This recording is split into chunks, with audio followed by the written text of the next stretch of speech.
Viral detik-detik pria coba bakar masjid di Jakut, siramkan bensin dan nyalakan api, lalu kabur. Beredar di media sosial sebuah video rekaman CCTV yang menunjukkan aksi pria diduga hendak membakar masjid.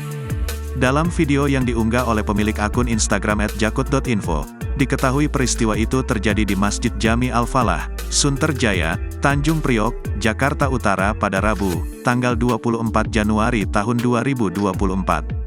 Dalam rekaman CCTV itu terlihat pria yang diketahui berinisial SMY tengah memakai kaos dan celana pendek masuk ke dalam masjid. Pria 20 tahun itu terlihat membawa bungkusan yang diduga cairan bensin. Ia masuk ke dalam masjid sekitar pukul 19.14 waktu Indonesia Barat. Pria itu pun menyiramkan cairan itu mulai dari sajadah di tempat imam salat lalu ke karpet masjid hingga bagian belakang. Tak lama, SMY kemudian menyalakan api dan melemparkannya ke karpet masjid yang telah disiramkan cairan.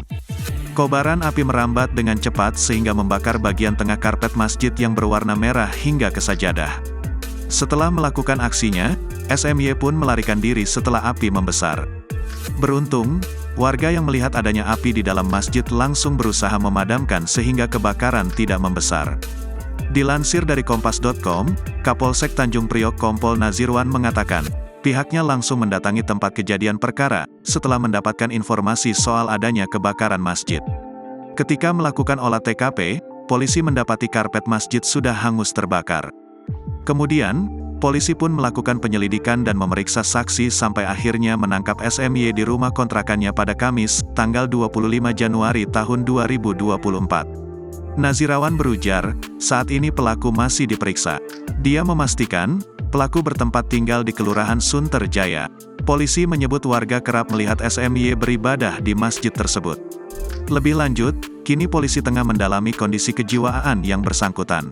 Nazirawan menyebut, SYM masih tampak waras ketika diperiksa oleh petugas yang menangkapnya.